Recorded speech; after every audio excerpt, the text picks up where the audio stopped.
Olá, está no ar o Jornada, uma produção de toda a Justiça do Trabalho. Fazemos uma viagem pelo Brasil para mostrar a atuação do Judiciário Trabalhista na melhoria dos serviços prestados aos cidadãos. Você vai ver no programa de hoje uma reportagem sobre a relação de confiança que deve ser estabelecida entre patrões e empregados domésticos.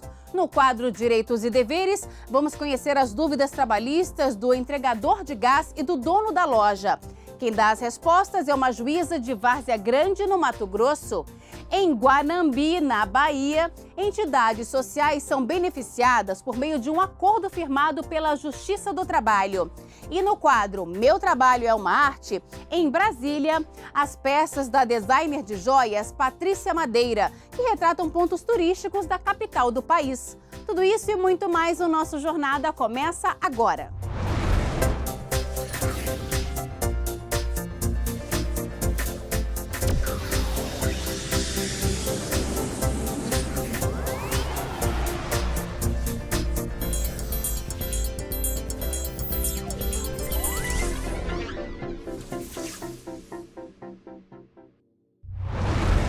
Todo mundo gosta de ver a casa limpa, organizada e bem cuidada, não é mesmo? E para quem não tem tempo de arregaçar as mangas e colocar a mão na massa, a opção é contratar um empregado doméstico. E se em qualquer tipo de relação trabalhista a confiança é fundamental, imagine quando o serviço é feito em casas de família. Tanto o empregado quanto o empregador têm de ter uma conduta correta para que a convivência seja a melhor possível. Na nossa reportagem especial de hoje, nós vamos falar sobre a relação entre patrão e empregado no ambiente doméstico e saber em que situações pode haver quebra de confiança.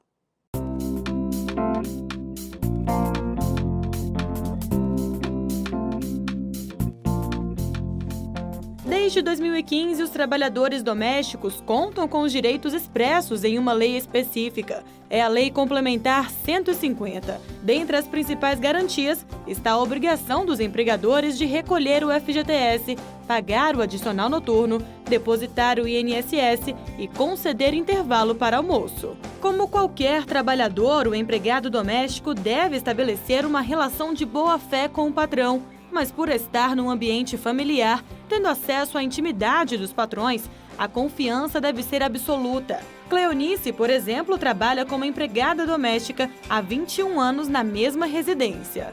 É uma relação boa, né, entre patrão e empregado, né? Eu me sinto feliz de estar com ela todos os dias, né, convivendo com ela. Eliette contratou Cleonice porque precisava de uma pessoa que tivesse disponibilidade de acompanhar os horários dela, que variavam muito. Quando trabalhava como nutricionista, fazia plantões aos fins de semana e ainda tinha um filho de apenas 1 ano e meio. Cleonice se adequou direitinho à nova rotina. Eu achava que eu jamais ia encontrar uma pessoa que quisesse trabalhar final de semana. E o perfil dela se encaixou com o meu porque ela podia trabalhar final de semana. Né? Naquela época ela não tinha filho, nem nada, nem marido. Então ela veio para minha casa sabendo que ela tinha que dar plantão junto comigo, né? E as folgas dela semanais tinham que coincidir com eu estar em casa. E a confiança foi conquistada desde o início. Quando faltam as coisas, ela vai no mercado, ela compra. A Cleo deixa até os centavos para mim. Anota os supermercados e os centavos. Além do convívio diário, existe uma verdadeira cumplicidade e envolvimento emocional entre as duas. O Lucas fez a crisma, ia fazer a crisma. Eu perguntei, meu filho, você já escolheu a sua madrinha? Né? Ele falou assim, eu já escolhi, já tenho escolhido. Eu falei, quem é que vai ser? Ele disse, a Cleonice. Eu achei aquilo assim demais, sabe? Então, além disso, ela é madrinha dele, de crisma. Mas nem sempre existe essa relação de confiança entre patrão e empregado. O Tribunal Regional do Trabalho da 10ª Região confirmou a justa causa de uma empregada doméstica demitida por ter usado várias vezes as roupas da patroa. A empregada tirou fotos e ainda publicou as imagens no Facebook. As fotografias foram feitas no quarto e na cama do casal. O empregador alegou que as fotos motivaram a justa causa devido à quebra da relação de confiança. A terceira turma do TRT do Distrito Federal e de Tocantins manteve a sentença de primeira instância, que aceitou as imagens como provas da irregularidade cometida pela trabalhadora. As situações que configuram quebra de confiança não estão listadas na legislação, mas a CLT relaciona no artigo 482 algumas condutas que podem levar à demissão por justa causa, dentre elas o mau procedimento, que se encaixa na perda de confiança. Só que nem sempre a falta cometida será motivo para justa causa. O que nós temos que observar na quebra de confiança é uma razoabilidade, uma proporcionalidade na medida. Será que aquela quebra de confiança foi tão grave ao ponto de romper o contrato da empregada doméstica por justa causa? Deve ser feita uma análise. Se não for o caso de dispensar por justa causa, pode ser dosada essa medida, pode ser aplicada uma advertência, uma suspensão. No Rio Grande do Sul, uma empregada doméstica foi condenada a indenizar a patroa por mentir. 1 mês e meio antes de encerrar o vínculo de emprego, a empregada alegou que o filho teria sofrido um acidente de trabalho grave e solicitou diversos adiantamentos de salários concedidos pela patroa, que ficou sensibilizada com a situação. Meses depois, a empregada pediu demissão e ajuizou a ação na Justiça do Trabalho, como se houvesse sido despedida por justa causa. Conforme as provas do processo, as internações nos hospitais e o próprio acidente de trabalho nunca existiram. A trabalhadora foi condenada a indenizar a patroa em cerca de R$3 mil por dano moral. O que a patroa pediu? Dano moral, porque ela descobriu que o filho não tinha se acidentado. Ela entrou em contato com o hospital, entrou em contato com o empregador e o filho desta reclamante nunca havia se acidentado, nunca esteve na CTI. Portanto, foi um agir de má fé, fora o padrão do processo e fora do padrão normal do convívio das pessoas. O convívio, né, na relação de trabalho, um convívio de boa fé. Mas em que momentos é o patrão que quebra a relação de confiança? Quando você celebra um contrato de trabalho com o empregado doméstico, automaticamente se transfere a esse empregado uma fidúcia, essa confiança. A quebra do contrato, a quebra da confiança vai ser justamente por conta disso, o descumprimento de alguma das obrigações, como por exemplo, o não recolhimento do FGTS pelo patrão pode ser considerado uma quebra de confiança, o não recolhimento do INSS, que simplesmente é descontado, que vem retido no salário do empregado doméstico, também pode ser considerado uma quebra de confiança. Algumas condutas praticadas pelo patrão no dia a dia, no transcorrer dessa relação, que falta com urbanidade, pode ser uma quebra de confiança. Exigir da empregada um serviço que não foi pré-estabelecido inicialmente pode ser considerado também quebra de confiança. O trabalho doméstico é muitas vezes feito sem a supervisão direta do patrão, que se ausenta da residência para também trabalhar. Por isso, alguns empregadores instalam câmeras de monitoramento, mas isso pode ser feito dentro de alguns limites. É perfeitamente possível ele fazer essas instalações, mesmo que ele não faça a comunicação a ela, porque a gente está falando do ambiente de trabalho, o ambiente familiar dele, ou seja, a sua própria residência. Então, dali ele faz o que ele bem entender. A única ressalva é, não faça instalações onde possa violar a intimidade da empregada doméstica, como, por exemplo, no quarto dela e no banheiro dela. O respeito mútuo deve guiar a relação entre empregador e empregado doméstico. Assim, todos saem ganhando. Eu me sinto feliz, né, de ter ela como minha patroa. Esse tanto de ano. E eu me sinto agradecida e muitas vezes privilegiada. Chegou a hora de fazer um giro pelo Brasil para acompanhar algumas decisões de destaque no Judiciário do Trabalho. O grupo JBS foi condenado ao pagamento de R$ 715 mil por dano moral coletivo e multa após descumprimento de decisão judicial. Ficou provado que adolescentes trabalhavam recolhendo e transportando aves até a fábrica da empresa na região de Criciúma e que os menores continuavam sendo contratados, mesmo com uma liminar em sentido contrário. Uma ajudante de produção teve o pedido de indenização por danos morais negado pelo TRT de Campinas. A empregada pediu ressarcimento pelos gastos com a limpeza do próprio uniforme. Para o regional, a lavagem e manutenção da roupa era consequência natural da sua utilização e os gastos seriam os mesmos se a empregada vestisse roupas de uso pessoal no trabalho. O TRT de Goiás condenou a empresa Heinz do Brasil a indenizar por dano moral, no valor de R$ 25 mil, um motorista que teve o nome incluído em lista discriminatória por ter ajuizado ação trabalhista para requerer vínculo empregatício. Para o TRT, a lista foi uma retaliação ao trabalhador, que foi prejudicado na obtenção de outra vaga no mercado de trabalho e teve a dignidade atingida. Daqui a pouco, no quadro Direitos e Deveres, as dúvidas trabalhistas do entregador de gás e do dono da loja. E ainda hoje, no quadro Meu Trabalho é uma Arte, as peças de uma designer de joias que retratam pontos turísticos da capital do país. Nós voltamos em instantes.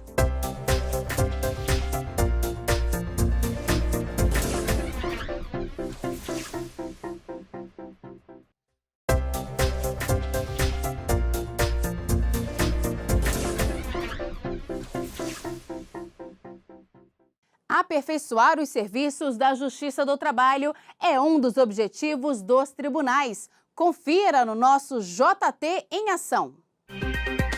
O projeto Justiça e Cidadania do TRT de Minas Gerais recebeu alunos de direito do Centro Universitário de Formiga. Os estudantes tiveram a oportunidade de conhecer o acervo histórico do tribunal e visitar a exposição Trabalho e Cidadania. Também houve simulação de uma audiência trabalhista. O TRT da 14ª Região e o Tribunal de Justiça do Acre promoveram o primeiro encontro acreano de carreiras jurídicas em Rio Branco. O evento contou com a participação de 18 instituições jurídicas, além de mais de 700 congressistas. Foram discutidos temas como a modernização das leis trabalhistas, trabalho escravo e o novo Código de Processo Civil. Como parte da 10ª Primavera de Museus, o Memorial Pontes de Miranda, do TRT de Alagoas, realizou uma palestra com o tema Museus, Memórias e Economia da Cultura. Na oportunidade, alunos de uma escola local puderam conhecer um pouco mais sobre a história da Justiça do Trabalho. Patrões e empregados devem ficar atentos aos direitos trabalhistas. Hoje, no quadro Direitos e Deveres, vamos conhecer as dúvidas de um entregador de gás e do proprietário da loja. As respostas vêm de uma juíza de Várzea Grande, em Mato Grosso. Veja só.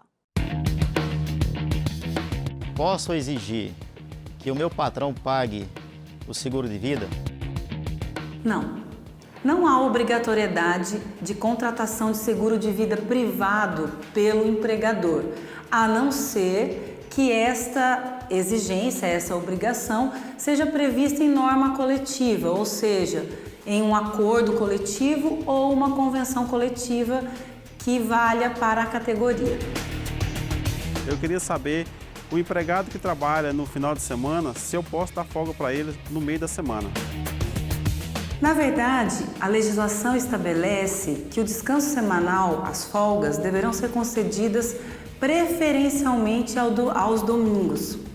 Entretanto, nas atividades onde haja autorização para funcionamento aos domingos, poderá haver uma escala de revezamento, sendo que para os empregados no comércio em geral, o descanso semanal ou a folga deverá ser concedida pelo menos em um domingo a cada 3 semanas.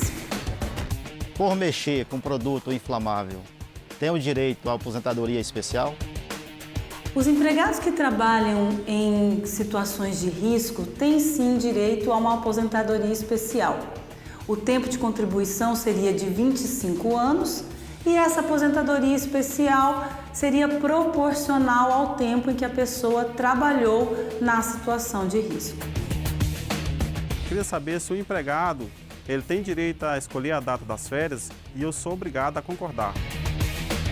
Não, o empregado não tem direito a escolher a data das férias. Na verdade, após decorridos 12 meses, chamado de período aquisitivo, é o empregador quem escolhe a data para conceder as férias, devendo ser feito essa escolha dentro do período de 12 meses após o término do período aquisitivo. No próximo bloco, em Guanambi, na Bahia, entidades sociais são beneficiadas por meio de um acordo firmado pela Justiça do Trabalho. E no quadro Meu Trabalho é uma Arte, pontos turísticos de Brasília são retratados em belas peças feitas por uma designer de joias. Nós voltamos daqui a pouco. O TRT do Rio de Janeiro está arrecadando brinquedos e livros novos ou usados em bom estado para a campanha de Dia das Crianças do Tribunal. A ação vai beneficiar crianças carentes. Saiba mais em facebook.com/trtrj.oficial.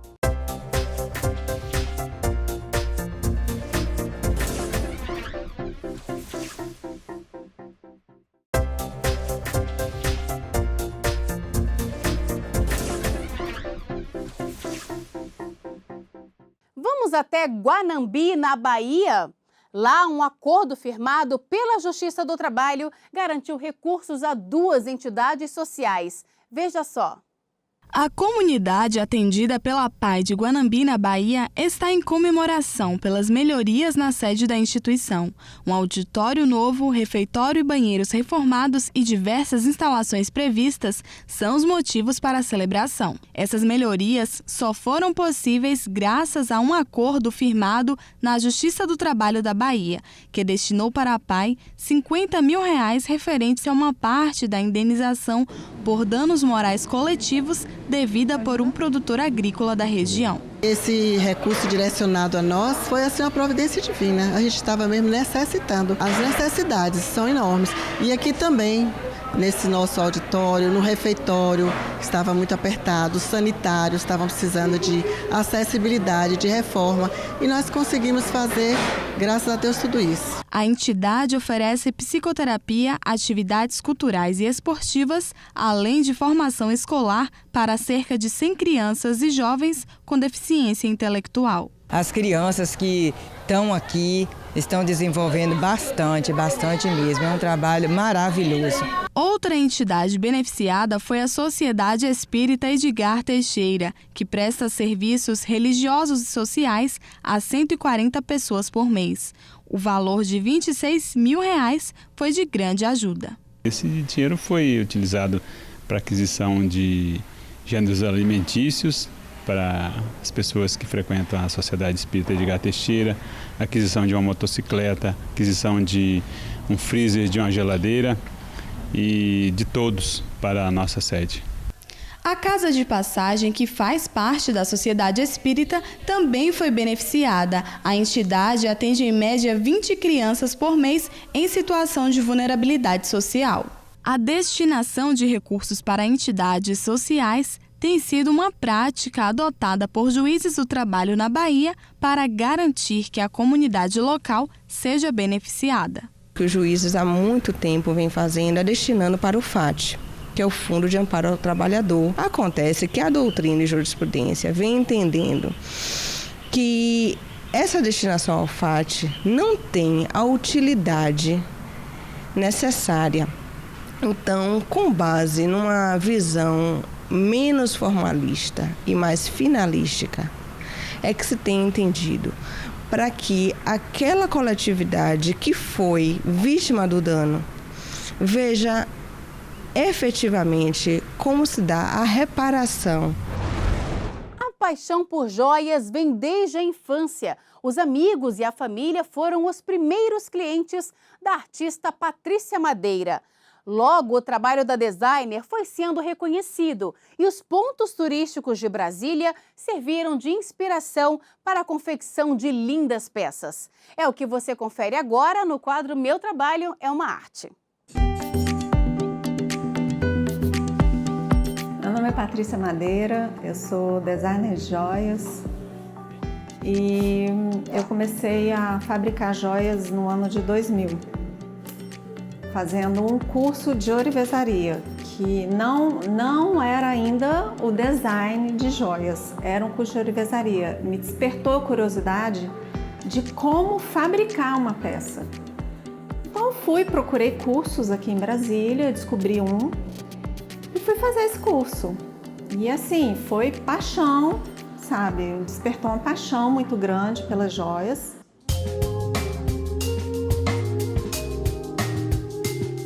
Nesse curso, a gente aprende a fazer a joia do zero. A gente pega o metal, faz a fundição, depois vem para as outras fases, né? Que é laminação e tal. Depois vem para a bancada, que Você faz, você lixa, serra, faz tudo que tem que fazer e por último você vai polir. Então você aprende todo o processo de fabricação da joia. Até que eu montei aqui o meu espaço, a minha oficina. Eu tenho uma conhecida aqui em Brasília que ela tem loja de roupas e acessórios e ela ia participar do desfile do Capital Fashion Week, isso no ano de 2005, e ela queria umas peças de monumentos de Brasília. E aí ela conheceu o meu trabalho, ela gostou muito do meu trabalho e ela deu a ideia, olha, vamos fazer a catedral, os candangos, os monumentos de Brasília. E deu super certo, fez o maior sucesso. E aí eu fiz essas peças, vendeu muito na loja dela. Daí acabou a parceria e eu fui fazendo outras peças, né? A partir dessas duas, que era a catedral e os candangos. Aí fui fazendo outras peças menores inclusive, né? E é a peça que eu mais vendo atualmente, é a catedral. Mas não é só a catedral que eu faço, porque eu faço outras peças, né? Aí tem que falar do lado do esporte, que é importante eu falar. Que eu, antes de ser designer de joias, eu era atleta, triatleta. Então eu fazia muitas peças também assim voltadas para o esporte. E a peça mais conhecida, inclusive que eu tenho, é a corredora. Foi a primeira peça que eu fiz assim de esporte. Aí a partir da corredora as pessoas viam, achavam lindo, aí pediam para fazer outros esportes. Ah, faz uma nadadora, faz uma ciclista, faz um remo. E daí, assim, tem uma coleção enorme de peças de esporte. Inclusive que eu gosto muito, assim, é a minha cara e, assim, faz muito sucesso também. Minha maior propaganda é boca a boca. As pessoas olham, veem na rua uma peça minha, pergunta, acha bonito, pergunta, aí as pessoas me procuram muito por conta disso. As minhas peças, elas são muito temáticas, né? Eu me identifiquei muito com chapa serrada, né? Que vai fazer, pega uma serra bem fininha e vai recortando uma chapa, fazendo aquele desenho. Por exemplo, a corredora e a catedral e a maioria das minhas peças é feita dessa forma, né? Com um trabalho de serra. Tem peça que demanda muito tempo, tem peça que é bem mais rápido, que ele consegue fazer até em 2 horas uma peça. Tem peça que demora 2, 3 dias. Aí varia muito, né, da dificuldade da peça. Começou como um hobby, cresceu bastante e a tendência é né, não tem como mais parar, é minha paixão, entendeu? E com certeza eu vou continuar por muito tempo. É uma arte, com certeza.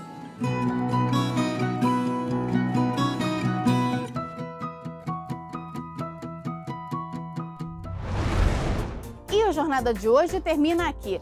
Na semana que vem temos um novo encontro. Muito obrigada pela companhia e até lá!